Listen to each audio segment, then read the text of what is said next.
our sermon for today, the spirit of motherhood.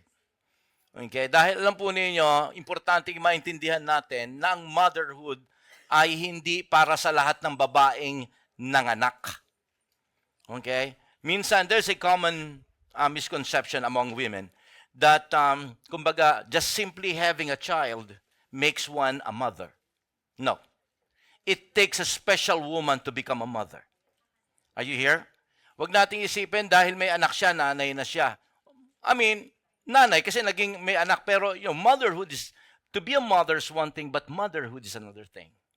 Okay, gusto kong makita natin bilang mga anak ng Diyos that it takes time, it takes love, it takes caress, it takes everything out of a woman to accomplish the word motherhood. Hindi natin pwede sabihin kasi na porke may anak na siya, nanay na siya. Hindi. It's like saying, meron siyang piano, ibig sabihin nun, pianista na siya. Tama po ba? Malay mo, yung piano na yun, minana lang niya sa lola nila at hindi siya marunong. Marami ako nakitang gano'n. Bumisita sa bahay nila, meron silang piano. Sabi ko, siguro ang galing mong magpiano. Hindi po, minana lang po namin yan sa lola namin. Sino marunong magpiano sino? Wala po. Kita niyo? That's the reason why hindi pwedeng gano'n. Kinakailangan, it takes really gifts to become a mother. That's why, maaaring sabihin natin, hindi ka nagkaroon ng anak sa iyong sinapupunan, but you can become a mother. Okay? Now, actually, if you're going to study the word mother in Hebrew word, alam naman natin, ang lahat ng mga Hebrew word at Greek word, hindi po yan binuo ng basta makabuo lang ng word. Ang lahat ng usually ang mga Hebrew word ay mayroong etymology, meaning to say, may pinaghuhugutan, may pinanggagalingan, may ibig sabihin kaya nabuo yung pangalan na yan. That's why if you're going to talk about the word mother, okay, the word mother in the Hebrew word is ame. Okay? Pero dito po parang ame, hindi po candy yan, okay? Ang ano niyan, ang pronunciation niyan ame. Can you repeat after me? Ame. Yan. Ibig po sabihin ng ame is the bond of the family. Meaning to say, okay, siya yung nagiging dahilan, nagiging glue, siya yung nagiging dahilan. Para sabing kanina, tama yung sinabi kanina ni Leslie, okay, na siya yung nagiging mediator. Meaning to say, he is the only force within the family that keep the family's bond strong. Siya yung parang glue. Siya yung makikinig dito at siya yung magbibigay, okay, ng paliwanag dito. Are you here? Siya yung nagiging parating siya yung nakakaunawa kahit ayaw niyang unawain. Okay? Dahil ang gusto niya magkaroon ng kaayusan sa loob ng pamilya. Nanay yan. Now, I'm not degrading the father here. You will have your time next month. All right? Pero gusto ko maintindihan natin dito, today we're going to be talking about a very unique ministry, a unique work of the mother. Now, according to the Hebrew word ame, okay, you mothers are the only one who are the only force, okay, strong force that can keep the family stronger. That's why ang nanay napaka-importante. Kung ang nanay ay nag-anak lang, alam naman natin, kung kailan na nabasa ko yung nanay, ang isang babae ay nanganak, iniwan sa toilet yung anak. Nabasa niyo ba yon? Iniwan yung sa toilet yun, iniwan na lang na ganun. Nanganak siya, pero hindi siya naging ina. Okay? Kaya nga, sabi ko nga po dito, kahit ikaw ay isang babae, hindi ka nakaranas ng panganganak, but you are the one keeping the bonding, kumbaga, the strength of relationship within the church. Tama yung sinabi kanina ni Leslie, we have different kinds of mother. Okay? Biological mother, and there is what we call the spiritual mother. You can be a mother to somebody if you will be taking care of their spiritual, lalo na kung ikaw ay cell leader or somebody that is discipling someone, taking care of someone. Kumbaga, dinadaanan mo siya minsan, tinatawagan mo, in-encourage mo siya. You are becoming a mother to somebody. Kung mayroong mga pagkatampuhan, mayroong kaguluhan dito, ikaw yung gumigit na, ikaw yung tumutulong para magkaroon ng pagkakaayos at pagkakaunawaan. You are a force that strengthen the relationship of one another. You are an ame as far as God is concerned. Yun ay para sa mga babae, hindi para sa mga lalaki. Okay? So, ibig ko sabihin dito mga kapatid, napaka-importante ng motherhood. That today, I'm going to be talking about mothers who showed real motherhood to their children. Okay, at makikita po natin dito that these different mothers have something that can be associated with. Meaning to say, kapag sinabi mo yung pangalan niya, associated siya sa ganitong klaseng karakter. Alright? And the first woman na gusto ko mapag-usapan dito ay walang iba kundi si Jochebed. Na bago tayo pumunta kay Jochebed, gusto ko lamang marinig ninyo mula sa mga salita ng mga taong naging successful sa kanilang buhay. When they reach the pinnacle of their success, when they look back, what they see is their mother. For example, si Ronald Reagan.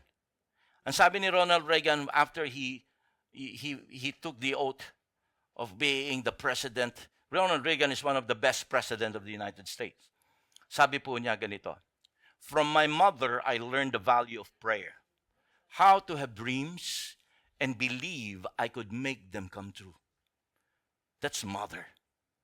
Alam niyo yun, sila ay parating naniniwala. Sila ay nagbibigay ng inspiration and aspiration sa kanilang mga anak. And Ronald Reagan, before he became a very successful politician, he was also a very successful actor. And sabi niya, it is my mom who gave me the dream and believed that I can do and I can reach the dream. And hindi lang sinabi lang yan, sabi niya gano'n, I have a mom who value prayer. Now let's go back, another successful president of the United States. And that is none other than Abraham Lincoln. Sabi po niya, all that I am and hope to be, I owe to my angel mother. Kung ano man daw siya ngayon at kung sino man siya naging, sabi niya, lahat ng ito ay utang ko sa aking anghel na ina. I remember my mother's prayer and they always followed me. They have clung to me all my life. Look at this. Can you see the similarity sa nanay ni Ronald Reagan at saka sa nanay ni Abraham Lincoln? Anong meron sila? Prayer. You see, hindi talagang pwedeng alisin ng isang mabuting ina sa kanyang anak ang panalangin. Ito ay na-obvious ng kanilang mga anak. Hindi pa pwedeng nananalangin naman ako para sa aking anak. Hindi. It should be obvious. It should be noticed. It should be seen by your children. Hindi pa pwedeng basta pinapanalangin sila. No. Dapat na-obvious ito. Dapat nakikita nilang ikaw is a prayerful mother. Now, sabi ko nga po sa inyo, I prepared 5 different women, mga babae sa Biblia, mga babaeng nakilala, pero meron ako isang babae sa huli na hindi kilala na i-share ko sa inyo. Okay? Now, gusto ko maunawaan natin pagka sinabing si Jochebed, saan siya famous? Si Jochebed po ay famous sa kanyang katapangan.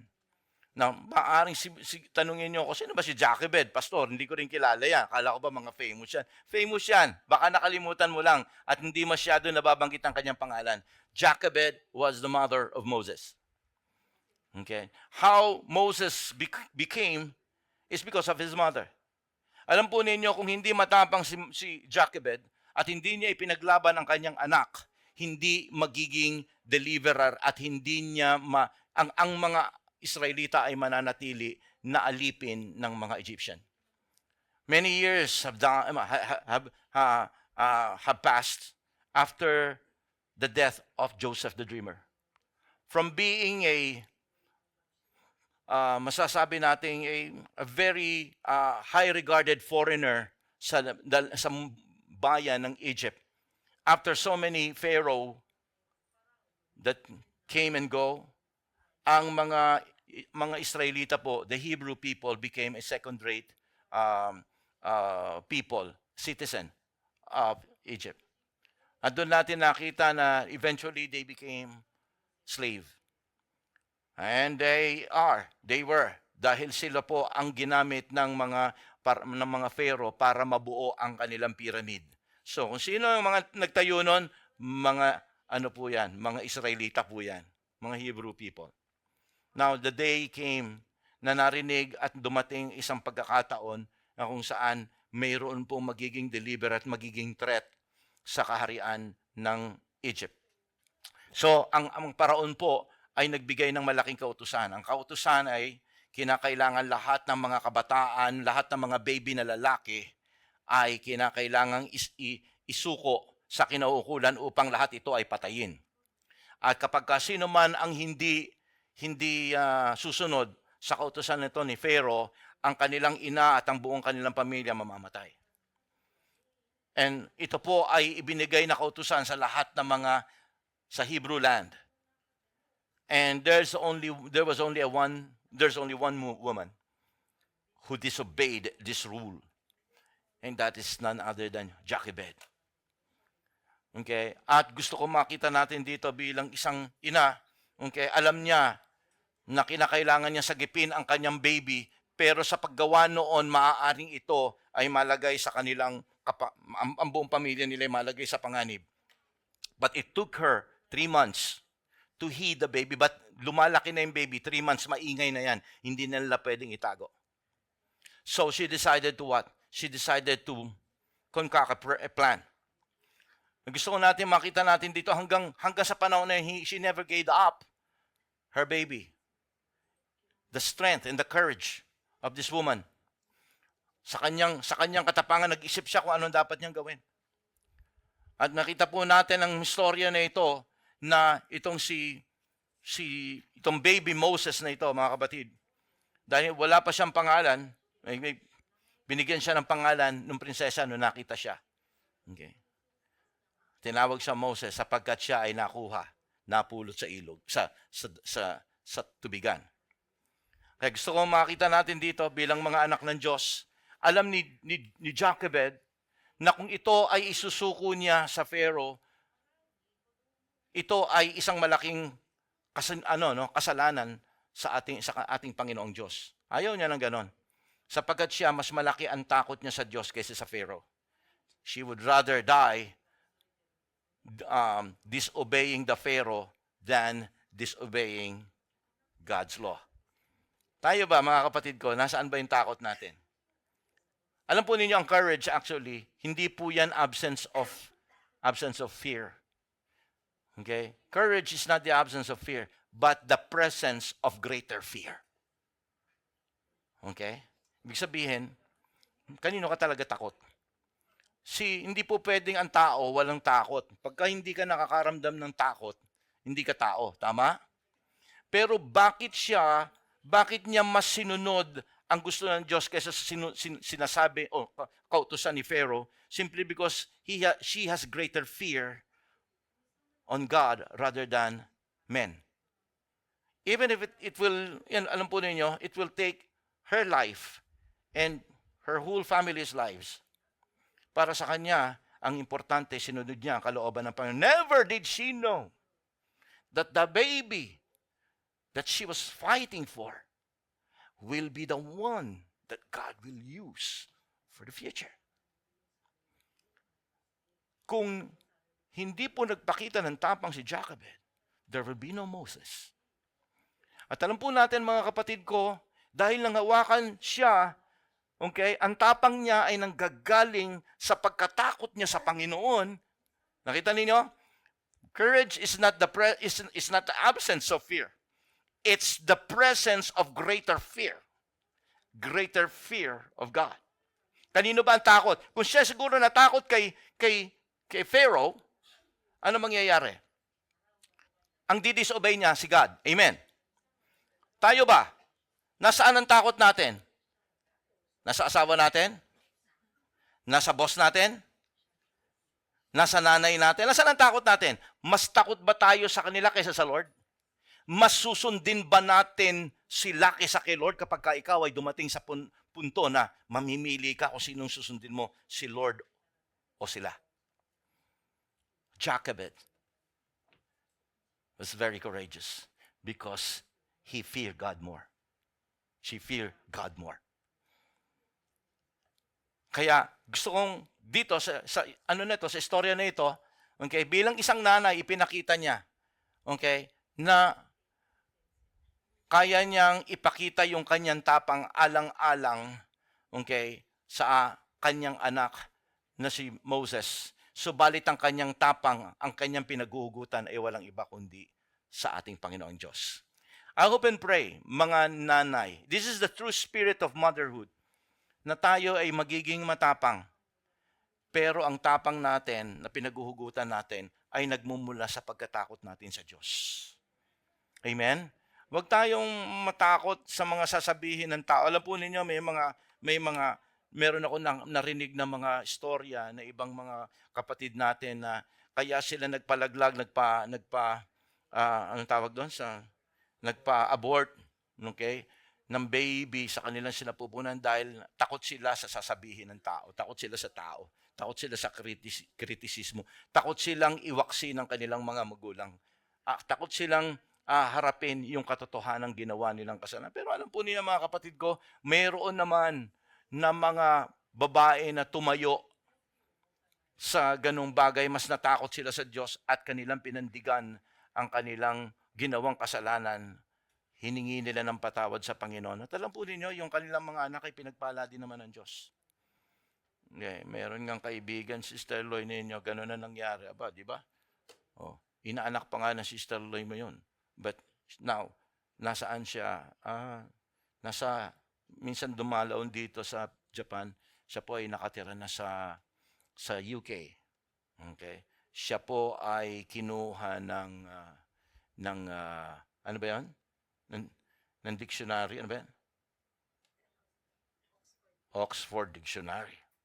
Siya ang tanging Pilipinang, alam po yun, nagdadagdag ng lingwahe, okay, sa Oxford Dictionary. You see, gusto ko maunawaan natin, mga kapatid ko, na minsan kinakailangan nating tumayo at humingi ng lakas sa Panginoon at harapin natin. Huwag tayong matakot sa tao. Huwag tayong matakot sa kritiko ng tao. Huwag tayong matakot sa anuman ang sasabihin ng tao. Kinakailangan mas matakot tayo sa Diyos sapagkat kapag tayo nang hawakan sa Panginoon para sa ating mga anak, tutulungan ka ng Diyos sa iyong buhay pagdating ng panahon. Amen? Palakpakan po natin si Lord John. Yan po si Jochebed. There's another woman, okay, in the person na alam ko, kilala nyo to, because she was very known for her persevering prayer, for her selflessness. And this mother is named Hannah. Kilala niyo siya, right? Okay? Makita po natin dito the persevering prayer of Hannah and she is very selfless pagdating sa kanyang buhay. Because there are times, okay, na itong si Hannah po, mga kapatid ko, ay asawa siya ni Elkanah. Si Elkanah po may dalawang asawa. Sa panahon na yan, usap po yung ganun. Okay? At sa isang asawa ni Elkanah, yung kanyang asawa doon, marami siyang anak doon. Pero si Hannah, wala po siyang anak. Kung sino pa yung talagang may takot at pag-ibig sa Diyos, siya pa yung walang anak. Dahil po, ang sabi ng ikwento, siya po ay barren. Siya po ay baog. Hindi po siya talaga pwedeng magkaanak. Up to the time na talagang ito ang ginawa niya, nakipag-bargain siya sa Panginoon. Lord, sabi niya ganoon, if I will find favor, Panginoon, if your servant will find favor and kindness from you, my God, sabi niya ganoon, I will give you that baby. Yun ang kanyang bargain. I will give you that baby and be your servant all his life. Yun ang ginawa niya. So alam po ninyo, after that, the Lord heard her prayer. And then, miraculously, siya po ay nabuntis. And now, as the story goes, okay, siya po ay, ang baby po na yon ay produkto ng kanyang marubdob na panalangin. Hindi po dumating yung prayer, yung kanyang answered prayer ng ganun-ganun lang. Alam niyo, minsan kinakailangan manalangin tayo ng matindi. Huwag tayong manalangin ng pawarde-warding panalangin. Sasabihin mo, Lord, ang tagal ko na nananalangin, bakit hindi mo binibigay sa akin yung desire ng aking puso? Hindi. Kinakailangan marubdob at totoo at seryoso at determinado ang prayer mo if you want a real answer from God. Hannah has a persevering prayer life. Hindi tayo dapat manalangin ng parang panalangin lang.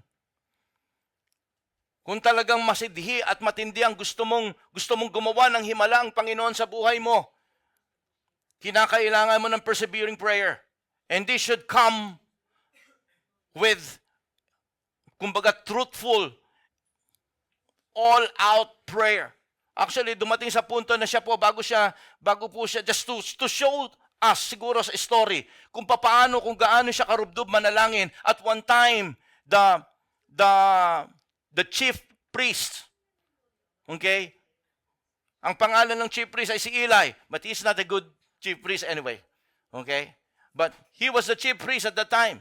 Nung nakita niya si Hannah, na talagang marubdob na nanalangin, just to show to us, give us a picture kung gaano manalangin si Hannah. It was already late in that day that she was praying. At nung tiningnan niya nandun sa templo si Hannah, okay, tiningnan niya, binisita niya gano'n, nakahandusay. Tapos, nung tiningnan niya, okay, sabi na, hindi naman niya naririnig ang sinasabi, pero ang sabi ng salita ng Diyos, gumagalaw ang mouth niya.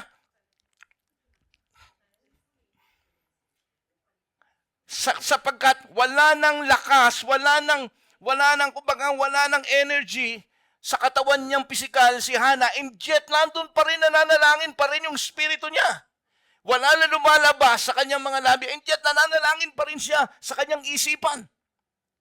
And ito si Eli, ang akala niya, alam po niya sinabi niya gano'n, inisip niya na lasing itong babae. Kita niyo? Just to show to us the image of how serious, how hard she prayed. So tandaan natin, kung babasahin natin isang istorya kagaya nito, ang akala natin yung himala, dumarating lang na pawarti-warting ganyan. No! Kinakailangan mo, if you want a real answer from God, kahit hindi isang himala, kung baga ang hinihingi mo ay isang malaking pagpapala o isang malaking sagot sa problema ng iyong buhay, be like a persevering Hannah in her prayer. At makita po natin dito, anong hinihingi ni Hannah? Lord, bigyan mo lang ako ng baby. Magkaroon lang ako. Magluwal lang ako ng baby. At ang sabi niya gano'n, pagka ito'y dumating sa tamang edad, sabi niya, malalaman natin kung ano yung tamang edad dito mamaya. Sabi niya gano'n, ibibigay ko po sa inyo. Yan lang ang gusto kong kahilingan. Maranasan ko lang maging ina. So, anong ginawa ng salita ng Diyos? Dumating, nagkaroon siya ng baby, at pagkatapos niya magkaroon ng baby, okay, dumating na yung punto. Ulitin ko, ito ay produkto ng kanyang seryosong panalangin, marubdob na panalangin sa ating Panginoong Diyos. Na walang oras. Walang pinipiling oras. Walang pinipiling sariling, nasa kondisyon ako manalangin ngayon. Are you here? Hindi pwede ang prayer kung talaga miningin ka sa Panginoon, nasa kondisyon ng katawan. O nasa ikli o haba ng oras. Kung talaga may hinihiling ka sa Panginoon. And this woman was asking for a very difficult request, answered prayer, blessing from God. Manganak siya. Ang ginawa ng salita ng Diyos, nanganak po siya. Dumating na yung panahon. Let's read in chapter 1 ng 1 Samuel, chapter 1, verse 24 to 28. Look at this. After he was weaned, she took the boy for her. So ano after he was weaned? Pagka sinabing weaned, ito yung panahon na yung bata nag-uumpisa pa lang kumain ng mga solid food. Marunong siyang kumain sa panahon natin, marunong siyang kumain ng kanin, nakakakain na siya. Huminto na siya sa pag-inom ng gatas. Okay? Tapos na siya, nandoon na siya sa panibagong yugto na siya ay ayaw na niya ng gatas, gusto niya ng mga solid foods. Okay? Maintindihan natin siguro more or less kung anong edad niya rito dahil sa edad ng bull na iaalay niya bilang pagpapasalamat sa ating Diyos. Sabi po ito pong ginawa ni Hannah. After he was weaned, she took the boy with her, young as he was, baby, okay, or toddler, along with a 3-year-old bull. There we go. Okay? Yung bull na kanilang iahanda at kanilang iaalay sa Diyos is a 3-year-old. Okay? We can just easily know that the age of this baby, tama, 3 years old yung bata, huminto na, kaya hinto lang yan sa milk at nag-uumpisa na siyang kumain ng mga solid food. Tama? So ito po yung makikita natin kung more or less ilang taon na itong baby na ito nung siya ay ibabalik na, ibibigay na ni Hannah. I mean, look at this. Can you imagine this? Yung bang ang tagal-tagal mong pinag-pray, tapos nabuntis ka, tapos alam po your, kumbaga, unti-unti nang nabubuhos yung damdamin mo, nagkakaroon ka na ng sobrang emotional attachment dun sa baby, lumalaki, nagiging bibo. 3 years old, tinatawag ka na ng mama.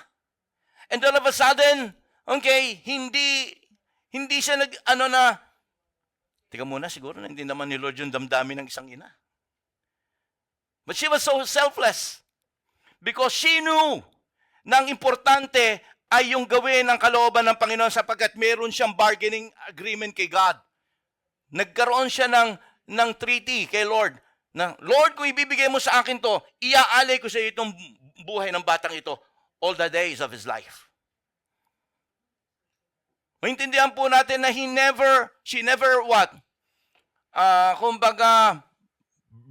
She never break the promise. Masakit sa kanya yung panahon na yun, masakit yung gagawin niya na yun. Because mawawalay na sa kanya at ilalagay na niya at doon na lalaki sa templo na yon ang bata na kanyang iniluwal 3 years ago. Ang sabi ng salita ng Diyos dito, along with a 3-year-old bull, an ephah of flour and a skin of wine. Okay? And brought him to the house of the Lord at Shiloh.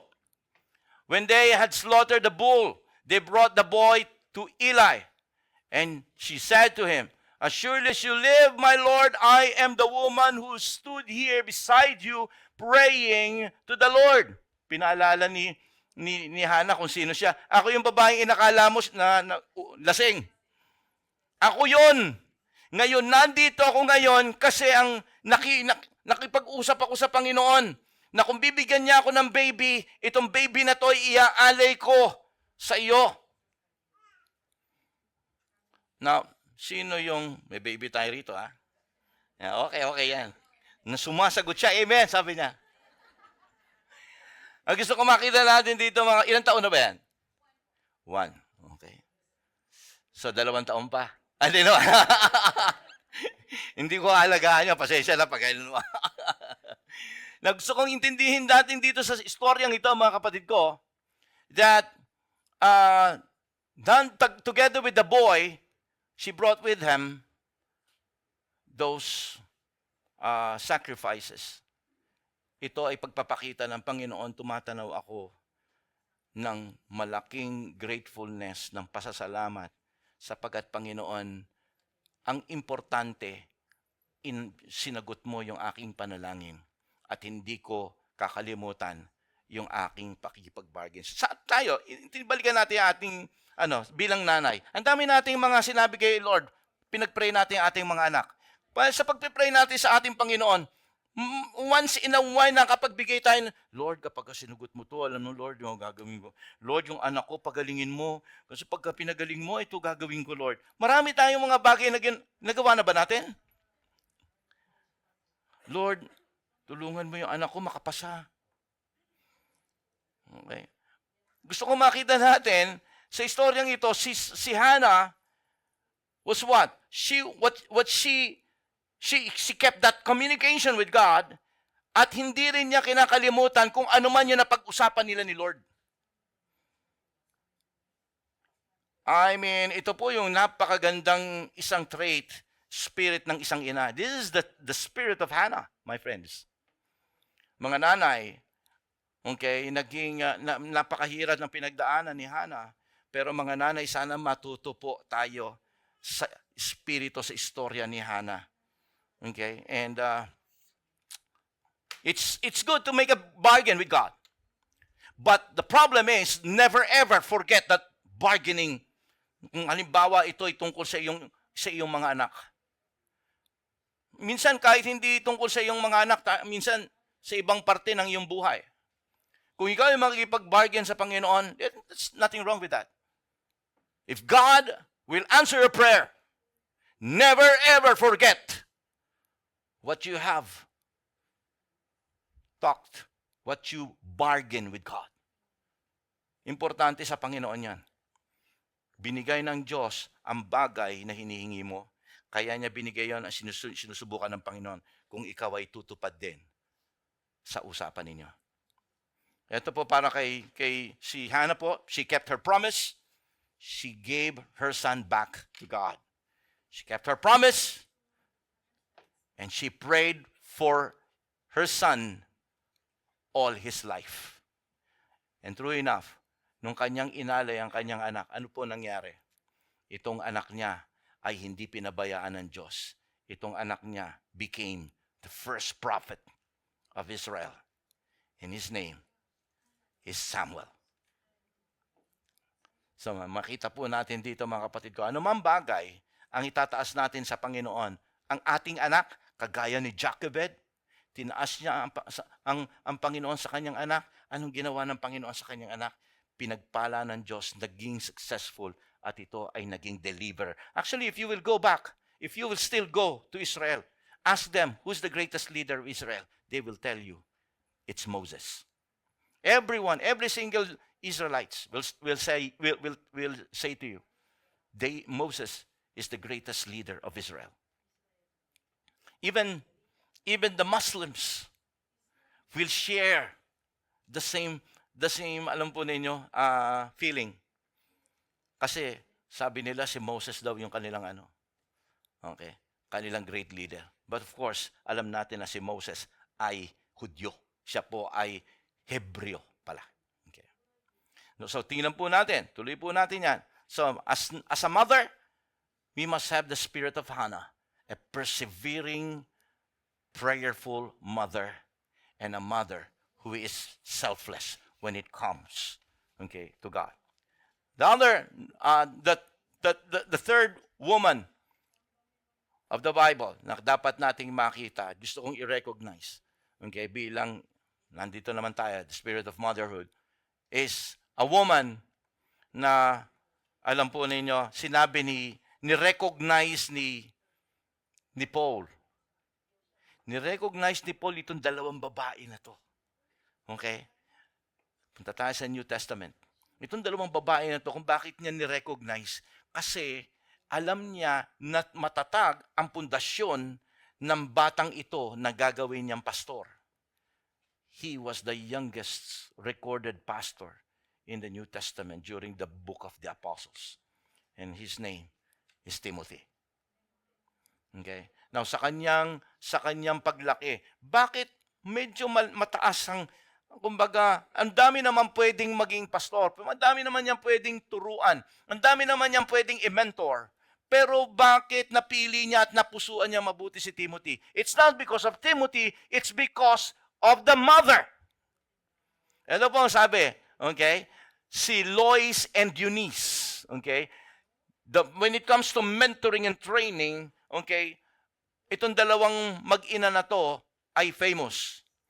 Okay? Dahil ito ay ang mga taong ginamit ng Diyos para si Timothy ay maging successful sa kanyang pastoral ministry.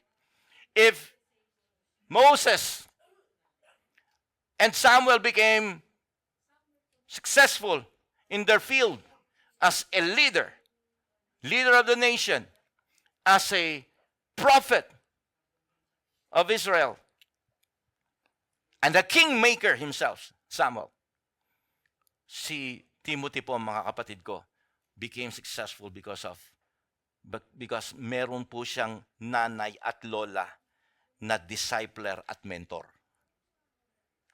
Okay? Lahat tayo nangangailangan ng mentor.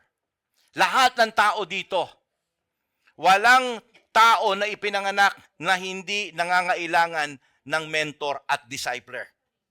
Okay? At ang pinaka-the best na magiging mentor at discipler ng mga tao sa mundong ito, lalo na yung mga bata, most importantly, during their formative years, ay walang iba kundi ang nanay.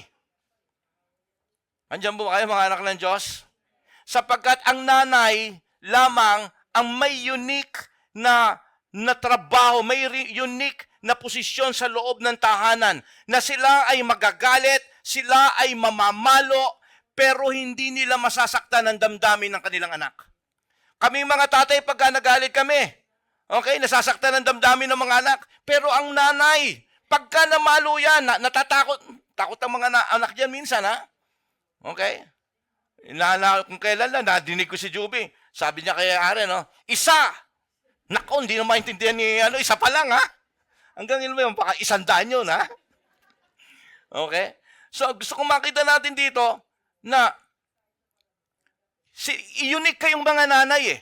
Alam niyo kahit na kasi pagalitan nyo sila, saktan nyo sila, paluin nyo sila, yung anak hindi talaga ganun magdadamdam ng todo-todo, eh. Dahil alam niyo makikita niyo yung nanay, alam mo ko, ayan kasi, ayan, huwag mo nang ulitin yan, ha? May himas na agad. Yung iba naman, pagka nakita nilang yung anak nila, nasaktan nila, nakukonvict. Anak, anong gusto mong ulam mamaya? Marunong bumawi, marunong. Alam po, at the same time, the child understand. It was an action of love. Pero ang mga tatay, iba eh. Kahit pa magpakita kami ng pag-ibig doon sa ginagawa namin, iba yung nasasaktan sila. Kung banga may nahihiwa yung damdamin. Pero ang mga nanay is very unique. That's why they are the ame. Okay? They are the bondage, the bond of the family. You're the source of strength of the family relationship. Tingnan po ninyo, sabi ni Paul, sa pagkuha niya kay Timothy. Sabi po niya, ito yung unique na qualification ni Timothy. It's not because Timothy is Timothy. It's because Timothy have a lola and a nanay. Look at this. I have been reminded of your faith. Kausap niya rito, sinusulatan niya rito si Timothy. Tandaan niyo, 2 Timothy. Okay? 2 Timothy is one of the last book na isinulat ni Paul. 2 Timothy actually is, kumbaga, written by Paul, ilang araw na lang papatay na po siya. Pupugutan na siya ng ulo. But then again, isinulat ni Pablo itong 2 Timothy na to kay Timothy simply because he wants to remind Timothy about the kind of parents na meron siya na inadmire ni Paul. Sapagkat kailangan, ito yung isa sa malaking dahilan kung bakit nakita niya nakakaiba si Timothy sa lahat ng mga kabataan at sa lahat ng mga manggagawa dahil meron siyang nanay na kakaiba. Anong meron si Eunice? Sabi rito, okay, I've been reminded of your sincere faith which first lived in your grandmother Lois and in your mother Eunice. Now Paul is now beginning to explain that the training that Timothy received is a training that has been passed from generation to another generation. Obviously, Timothy was already the 3rd generation, right? Nandoon yung lola, si Lois, at minentor, dinisciple yung kanyang anak na si Eunice. And then Eunice did the same sa kanyang anak na si Timothy. Now, mind you that Timothy was born with parents with 2 different faith, 2 religious background. Ang kanyang tatay ay Greek worshiper, pagan, idol worshiper, while si Eunice, the mother, is of course, believing in one God. Natingnan po natin dito mga kapatid ko. Pero obviously, sino yung nagwagi? Sino yung mas malaking impluensya? Yung tatay o nanay? Exactly. Nanay, okay, your responsibility is to bring your children to the knowledge of God. Nanay, hindi mo pwedeng sabihin na turuan ko na siya, sinabihan ko na. Hindi, it should be a continuous work. Kinakailangan magsipag tayo, maggambaro tayo, gawin natin yung makakaya natin. Eunice, okay, the mother of Timothy, has to battle it out against the faith of his husband. Amen? And it was Paul who saw the mentorship, who saw the training that these two mothers gave.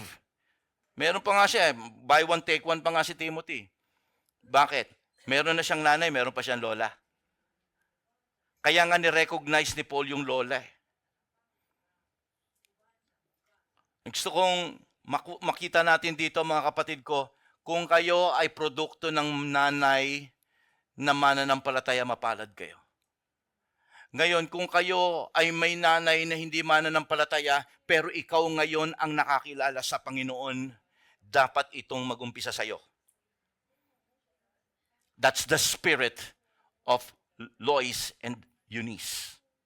That's the spirit. You have to have the spirit of motherhood. Hindi natin pwedeng ipaasa lang yan, okay, sa iba. Ako po, mga kapatid ko, ang mami ko, noong mga panahon na yun, hindi pa siya mananampalataya, pero ang mananampalataya yung lola ko. I was a product of my lola's faith. Now, para sa iba sa inyo, ang gusto kong share sa inyo na ang lahi namin ay talagang sarado, kandado, barado, katoliko. Not saying that's bad, pero gusto ko pong maunawaan po ninyo, yun ang ganon kakapit ang aming mga, bakit ko nasabi yan, ang aming lahi? Bakit ko nasabi yan? Kasi gusto kong i-share sa inyo na meron po akong tiyuhin na Monsignor. Sino yung taga BBB Fatima rito? Pagka tinatanong kong gano'n, si Ramir lang, kaya tinitingnan ko na kagad si Ramir, taga ron yun eh. Okay? At tinitingnan ko din si Gloria, si Glo. Okay? Dahil kilala niya yung aking tiyuhin. Aming tiyo pare, kung tawagin namin tiyo pare. Okay? Dahil lahi po namin mga Kastila. So pag nakita niyo po yung tiyuhin ko na yan, hindi siya mukhang Pilipino. Okay? So, siya po yung nagpagawa ng, napunta mo na yun, Ramiro, napuntahan mo na yun, napuntahan na ni Glo yun. Yung kanilang paris sa, sila yun yung kanilang kura paroko, yung aking uncle. Kaya napakaganda ng pinagawa niyang ron, Fatima Church. Now, nagkaroon sila ng falling away sa kanilang relationship. That paved a way na ang lola ko ay umuo sa imbitasyon sa isang kababaihan ng mga born again. Ako bilang lola's boy, among the many apo, ako yung pinakapaborito. Okay? Kahit saan pumunta yung lola ko, ako yung kanyang anino.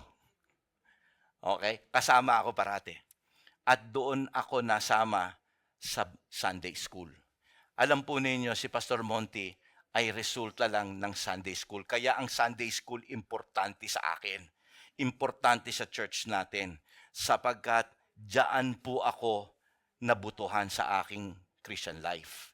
Kaya wag na wag ninyong mamalitin ang mga children's ministry. Kung kayo may anak at ang anak ninyo dinadala nyo sa children's ministry room natin, dun sa second floor, minsan naman i-appreciate naman po natin yung ating mga teacher. Okay? Alam po ninyo kung bakit napakahirap ng ginagawa nila kasi they have to sacrifice their time teaching your children. Gusto nilang makinig at maupo dito na kagaya ninyo at makinig na mensahe. Pero gagawin nila yon later on na lang pag-uwi doon sa replay. Why? Because sila po ay naglilingkod sa Panginoon sa pamamagitan ng pagtuturo sa inyong mga anak. Sana naman mamaya ma-appreciate ninyo dahil ginagawa nila ang kanilang the best. Hindi nyo alam kung ano ang magiging product ng kanilang pagpapagal na ito, kagaya na nangyari sa akin. Kaya sana naman po, no, i-appreciate naman natin ang ating mga nanay, di ba? Mga nanay din po yung mga teacher natin dyan sa taas. Salamat sa buhay nila. So yun po yun mga kapatid ko.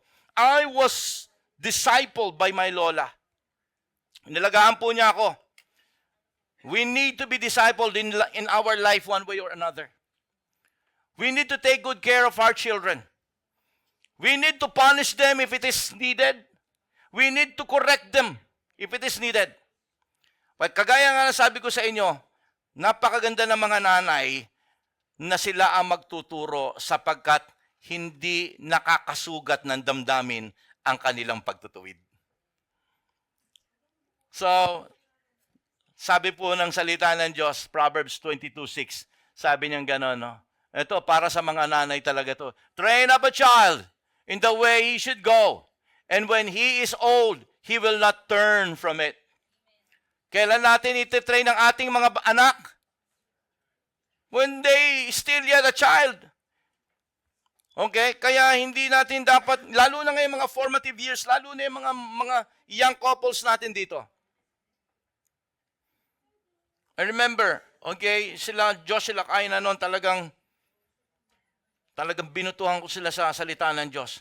Totoo po ito, Proverbs 22:6. But nung si Cain na medyo gumagano, pababa yata, I hold on to this promise. Sabi ko, Lord, we trained her. Pero sabi mo, they will not turn from the word of God. Why is this happening? And true enough, nung siya nagbalik, alam po ninyo, isa sa mga sinabi ni Cain sa akin is that, hindi ko makakalimutan na kinakausap siya ng Panginoon. Yung mga salitang mga narinig niya. Yun yung umuukil-kil sa kanyang puso. Kinausap siya ng Panginoon. What we did, ginawa ko lahat ng magagawa ng isang tatay. Dinaan ko sa dahas. Dinaan ko sa alam po niyo yun, sa, ano pa ba masasabi mo dun sa mga, ano na yun? Bukod sa karahasan pa talaga, no? I mean, ganon. Pero lang po ninyo, I went back to the basic as a Christian. We prayed. And true enough, God is an answering God. Basta, alam po ninyo, when it comes to your children, at ang mga magulang, lalo na kayong mga nanay, mananalangin at lulod pa. Naku, hindi kayo maihindian ni Lord. Maniwala kayo. Okay? Importante sa Panginoon yung bata eh. Kaya tayong mga magulang, lalo na kayong mga nanay, ha? Patuloy kayong wag po kayong magsasawa sa inyong mga anak. Amen? You are the only one who has the unique ability to demonstrate God's love and God's grace. Kayo lang yun. Although yung mga tatay may kakayanan din, pero kakaiba kayo eh. And thus, Timothy was chosen by Paul to be a pastor as young as he was. Man, let's go to another mother. This mother is famous because alam kong kilala niyo siya.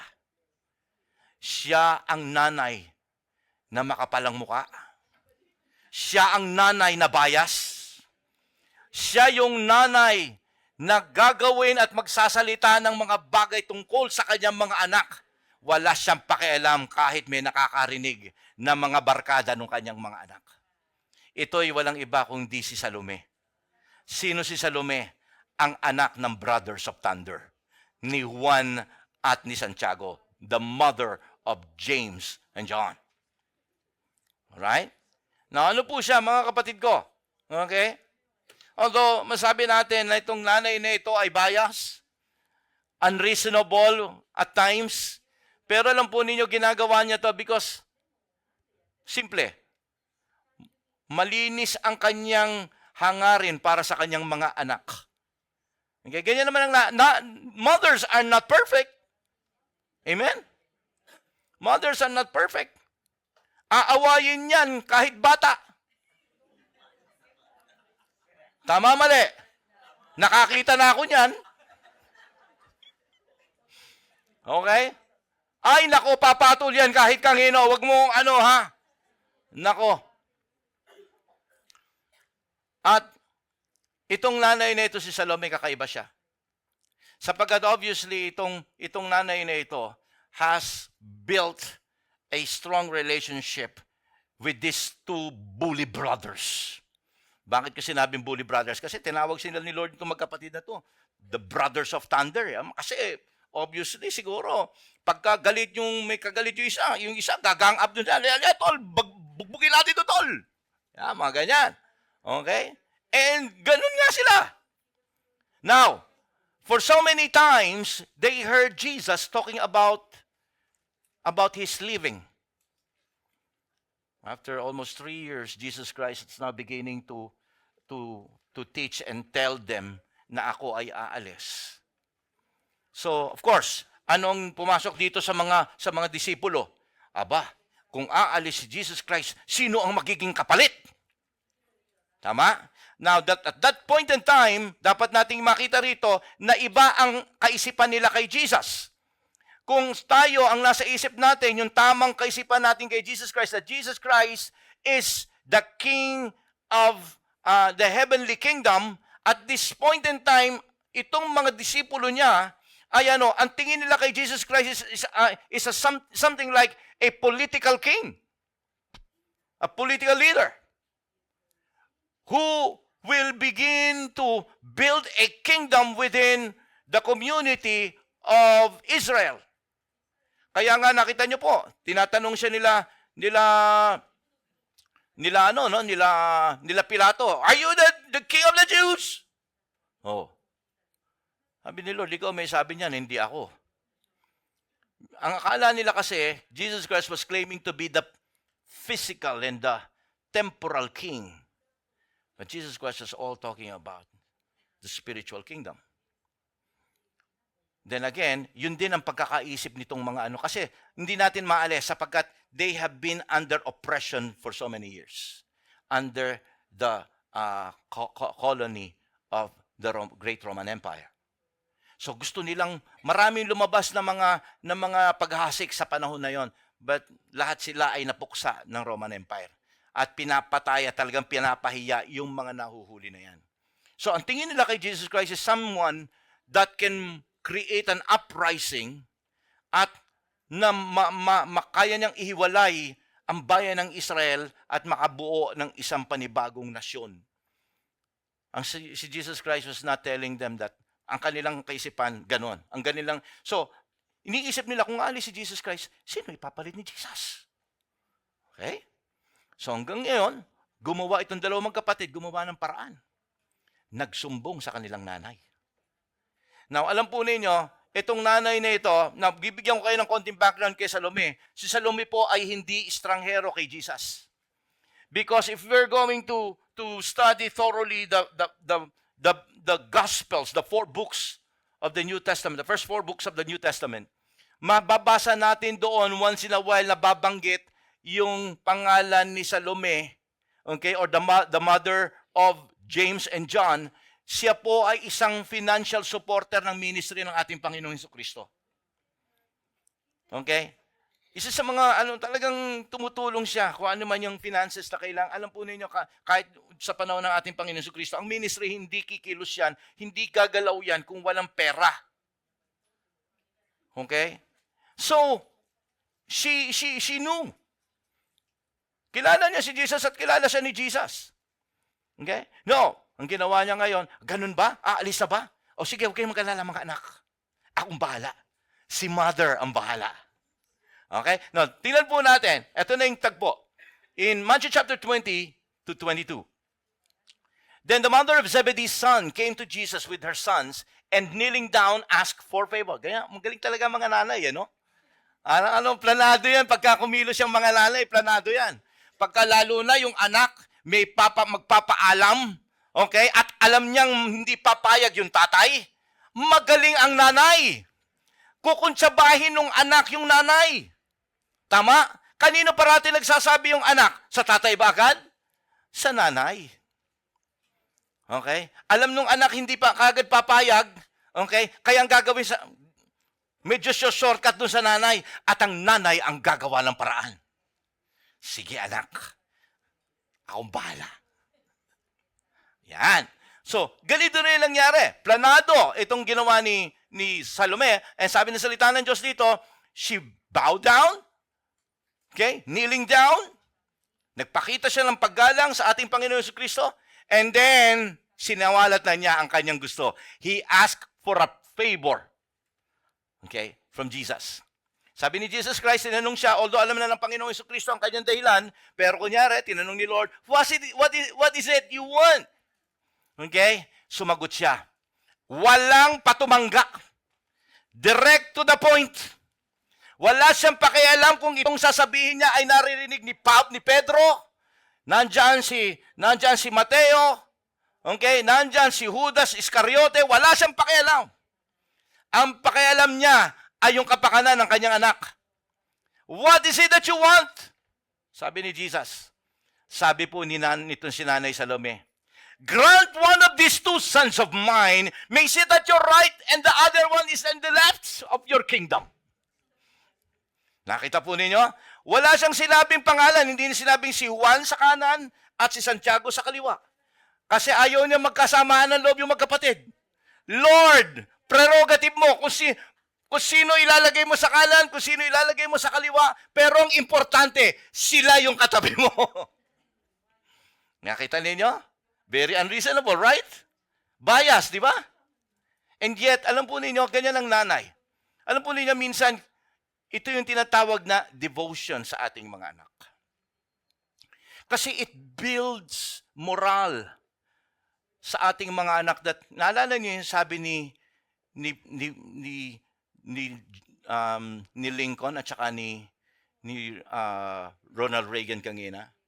Alam po ninyo kung bakit sila nakarating doon? Because it was their mother who built their dreams and believed that they can reach that goal. Importante mga kapatid ko, yung impluensya at pagbibuild up ninyo sa inyong mga anak. So never tayong gagawa at magsasalita ng negatibo para sa ating mga anak. Okay? Kaya nga po, naalala ko nung araw sa Itbulaga may Mr. Pogi. At lahat ng mga nagsasalita doon sa Mr. Pogi, sabi na, alam nyo, sabi ng nanay ko, ako daw ang pinakagwapo sa buong mundo. Kasi a true nanay is a true believer, right? Okay? Kahit na ang pangit ng kanyang anak, para sa kanya yun ang pinakamagandang bata sa buong mundo. Okay? You keep on believing in your children, in their abilities and capabilities. Hahanapin mo yun. Titingnan mo yung saan sila magaling. That's why, nakita po natin dito si Nanay Salome, sabi niya gano'n, gusto ko, yun ang request ko, Lord, sa'yo. Ano sabi ni Jesus Christ sa kanila? You don't know, sabi niya kay Salome, you don't know what you are asking for. Okay, Jesus said to him, Can you drink the cup I am going to drink? Sabi niya doon sa mga dalawang anak, kaya niyo bang gawin yung gagawin ko pa? Okay? Sumagot naman yung dalawang kumag, we can. Okay? Okay? Sumagot naman yung dalawang kumag, di ba? We can. Bakit? Nandiyan yung nanay namin. There's kumbaga, someone who believed in their capability. Amen? Importante yon, yung binibigay mong tiwala sa iyong anak. Mother, are you there? Itong dalawang ito, okay, ay anak at sila po ay mangingisda. Pero dahil sa tiwala ng kanyang nanay at napaniwala sila sa sarili nila. Hindi nyo alam, nakakatuwa lang yung storyang ito, pero gusto ko makita natin dito yung kapangyarihan ng pagtitiwala ni nanay sa atin.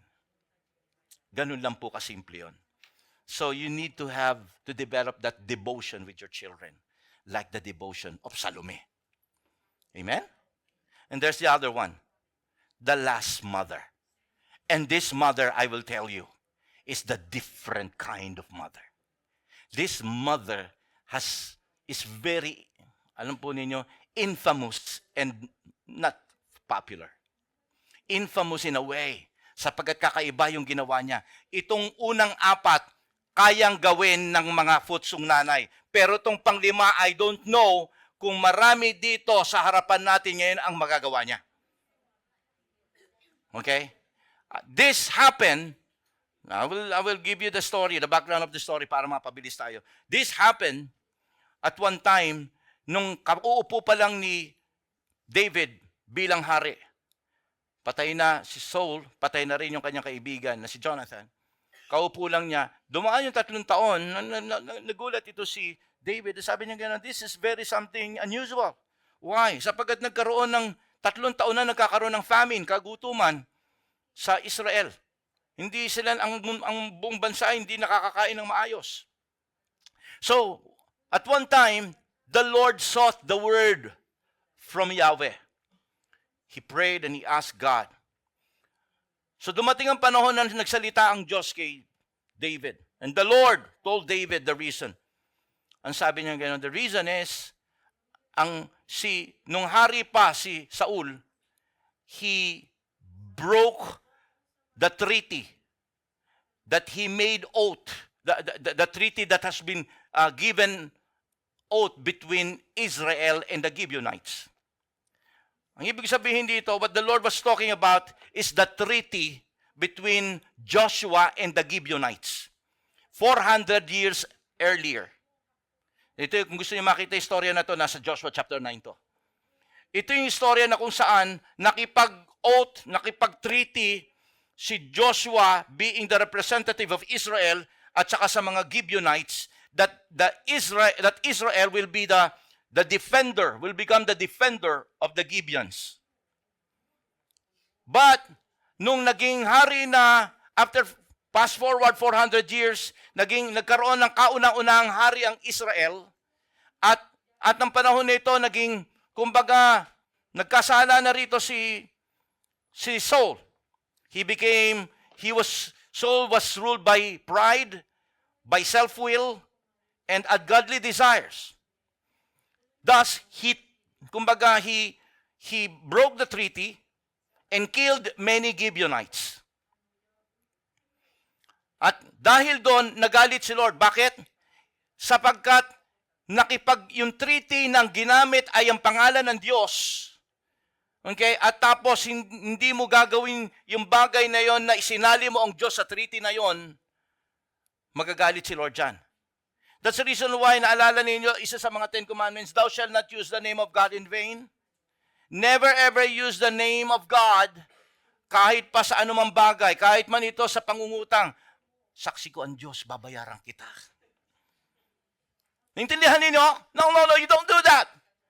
It sounds funny, but whenever you do something and you will involve God, and you will invoke the name of God, and you will not do it, you are using the name of God in vain.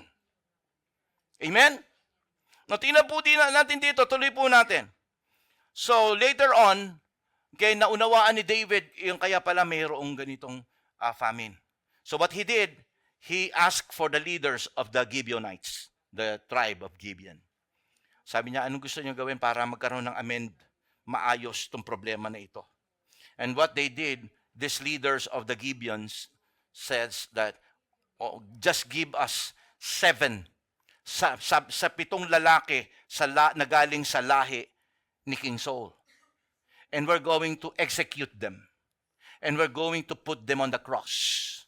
And we're going to put them there, okay, hanggat mabulok ang kanilang laman na hindi sila ililibing para ipahiya ang house of Saul. So ang ginawa ni David, ganun nga ang ginawa ni David, ibinigay niya ang 7 lalaki na galing sa lahi. Yung iba anak ni David, ni King Saul sa kanyang mga concubines at yung ibang mga apo. Okay? So, ito nga po ay ipinako na sa krus. Inilagay doon para maging kahihiyan sa lahi, okay, ng tahanan ni Saul, ni Haring Saul. But dito sa 7 lalaki na to, Lahat yung mga lalaki na yan may nanay, tama? Pero 2 sa 7 na ito, mayroong isang nanay, tanging nanay, okay, na may ginawang kakaiba. At ang pangalan ng nanay nito ay si Rizpah. When you mention the name Rizpah, okay, at maintindihan nyo ngayon itong storya na to, her name is synonymous to unfailing love. Okay? Unfailing love. Unfailing love of Rizpah. Sapagkat nung itong kanyang mga anak ngayon, anong ginawa niya? Ano bang ginawa nitong kakaiba nitong nanay nito? Tingnan na natin. Nandoon na po simula nung namatay na, pinako na sa krus yung kanyang 2 anak. Yung 5, iba ang nanay nun. Pero walang lumitaw doon. Tanging siya lang po ang lumitaw. Anong kakaibang ginawa niya? Let's read. 2 Timothy chapter 21 verse 10. Rizpah, daughter of Aiah, took sackcloth. Pagka sinabi took sackcloth, what she did is she prayed. Okay? She prayed hard and spread it out for herself on a rock. Okay? Yun din ang ginamit niya na kanyang higaan, ang kanya rin patungan ng kanyang panalangin. Okay? From the beginning of the harvest till the rain poured down from the heavens on the bodies. So, ano nangyari dito? From the beginning of the harvest to until the rain poured down. Sinabi rito yung panahon kung ilang buwan siya nandoon. It took from the harvest time to the raining again, it will take 6 months. Okay? 6 na buwan po siyang nandoon sa tabi ng naaagnas at nabubulok na katawan ng kanyang 2 anak na lalaki. At anong ginagawa niya doon? Tuloy po natin. For 6 months, she did not let the birds of the air touch them by day or the wild animals by night. Ang ginagawa lang po niya ron, mga kapatid ko, binubugaw niya ang mga ibon, yung mga vulture na gustong kumain ng bulok na laman ng kanyang mga anak. Mabaho ang kanyang paligid dahil nabubulok, nakikita na niyang naaagnas. Lumalabas na yung mga laman loob ng kanyang mga anak. Pero hindi niya iniwan yon. Hindi niya pinabayaan na ang kanyang mga natitirang mga laman ng kanyang mga anak ay makain ng mga hayop sa gabi na naglilipanan na naghahanap ng pagkain at yung mga ibon na kumakain ng mga bulok na laman. Dito natin makikita, mga kapatid ko, for 6 months, all he do is to pray and protecting the decomposing body of her sons para ilayo sa further disgrace and humiliation. Ang ginawa po niya, mga kapatid ko, she was just right there. She can do nothing about it anymore dahil patay na yung kanyang mga anak. But she was not giving up on the things what's left. She was fighting against these vultures, against these eagles and condors. She was fighting even in the evening, yung mga wild animals. Hindi nyo alam na pwedeng yun po ay, alam po ninyo, patayin din siya. Maintindihan natin, we can just see a picture of a mom na umiikot yung mga malalaking mga buitre. Ang ginagawa niya, meron siyang malaki sigurong parang pambugaw. Takbo siya rito. Punta siya rito. Tandaan ninyo, 2. Pagka may papatong sa ibabaw ng krus at upot, tutok ka doon, gagawin niya lahat na magagawa niya. This is the kind of mother si Rizpah. Wala siyang magagawa at this time. She was fighting on what's left.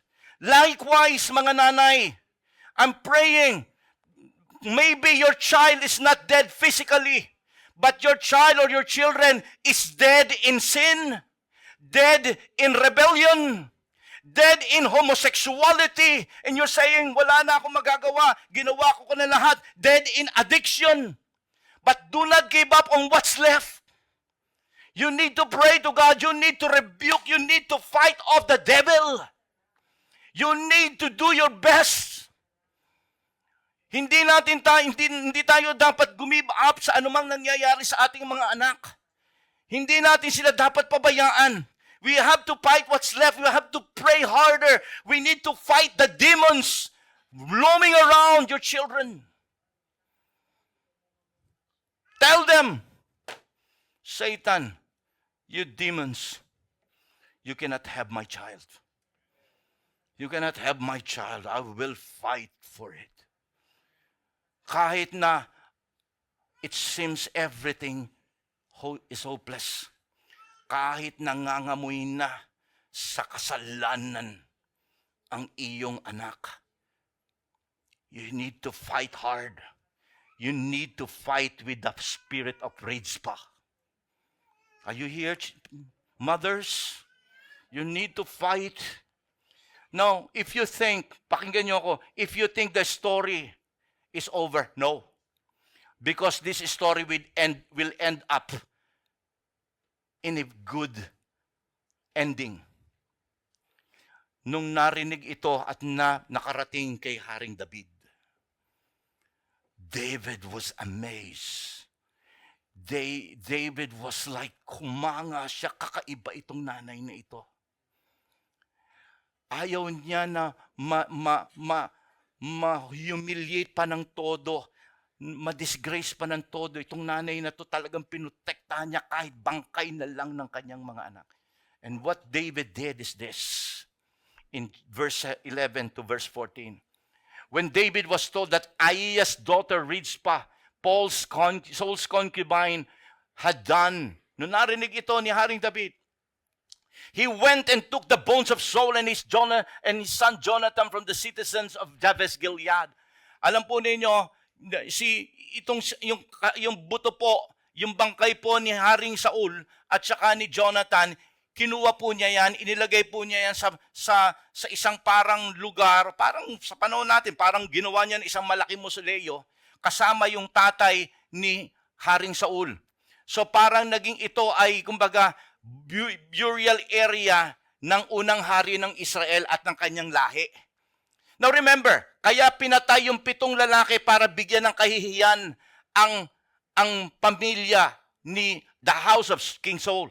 Pero dahil sa ginawa ni Rizpah, look what the king did. King David did. Sabi po ng salita, verse 13, David brought the bones of Saul and his son Jonathan from there, and the bones of those who had been killed and exposed were gathered. Yung buto ng 2 anak ni Rizpah that was killed, that was exposed, pinakuha yan ni Haring David dahil lamang sa nakita niya at narinig na ginawa ni Rizpah. Hininto ni Haring David ang kahihiyan na pwedeng mangyari sa mga anak ni Rizpah. Humanga siya sa pag-ibig nitong ina na ito sa kanyang mga anak. Ang sabi ng salita ng Diyos, and they buried the bones of Saul and the son of Jonathan in the tomb of Saul's father Kish at Zillah in Benjamin, and did everything the king commanded. After that, God answered prayer in behalf of the land. Makita po natin, yung ginawa ni Rizpah ay hindi natapos doon lamang. Hinangaan po siya. Nakarating ito sa hari ng Israel.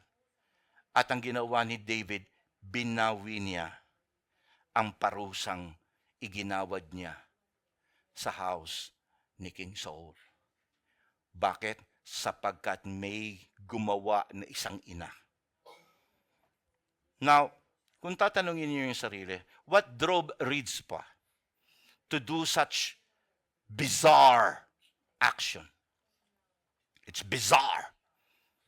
Bakit?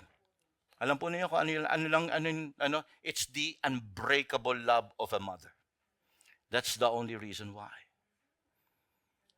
Mga nanay, si David po, humanga. Tayong mga nanay, ulitin ko, never give up on your children. Fight on what's left for your children. Because your children will eventually be, the problem with your children will eventually be heard by God. And God can reverse the curse on that children. Amen? Purihin po ang Panginoon. Tayo pong lahat ay tumayo. Hallelujah. Just as I've said, mothers are not perfect. Just as I've said, mothers can be, at time, be biased, be unreasonable like Salome, be overprotective, but full of love like Rizpah. But you need to be very, very serious in your prayer.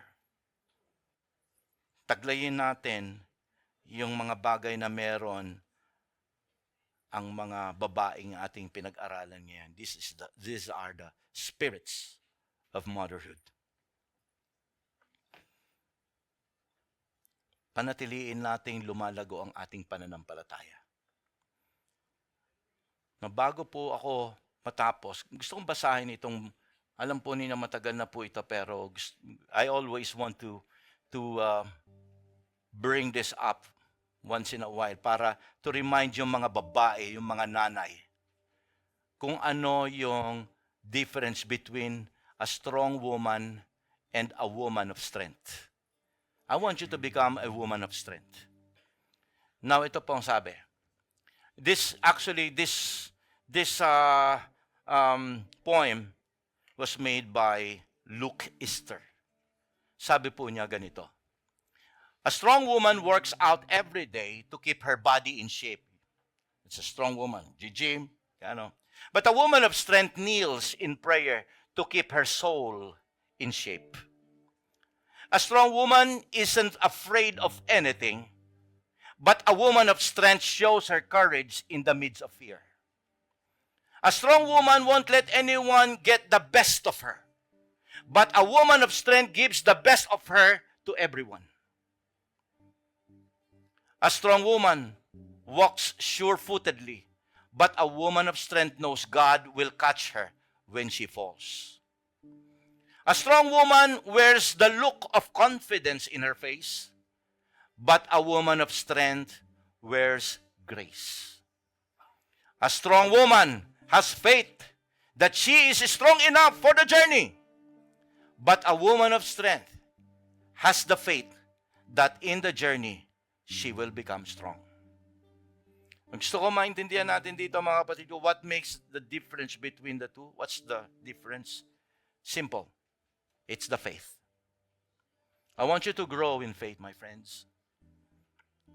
Mothers, you need greater faith in God. Let me ask every mothers here, kahit din sa ating mga nanay dyan sa ating church sa Holland, Lodge GM Holland.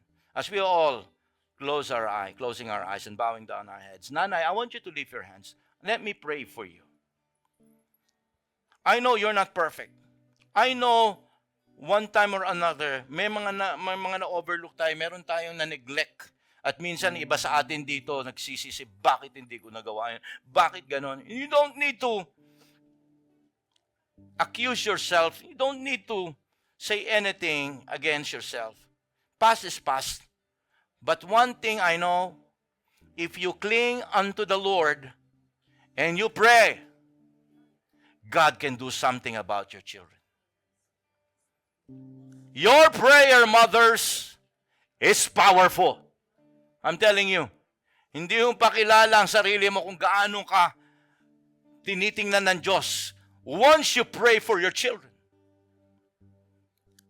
Lord, I'm praying sa mga kapatid ko ngayon, nakataas ang kamay, mga nanay, Diyos, tulungan mo sila. Maging yung mga nanay in the spirit.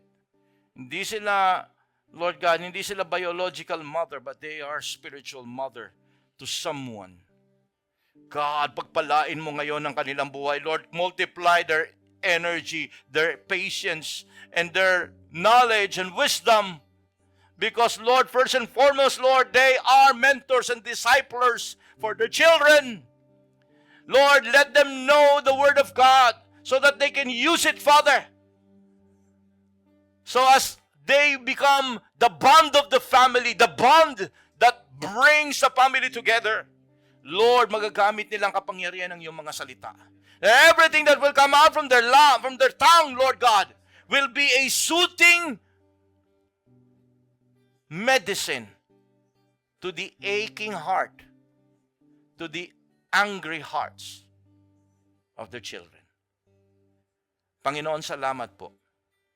Sapagat ngayon, Panginoon, patuloy naming naunawaan ang kahalagahan ng aming mga nanay. Bless these mothers right now and let them be a trainer and discipler for their children. We give you the glory, Lord God, in Jesus' name. Amen. Amen. Palakpakan po natin si Lord. Hallelujah.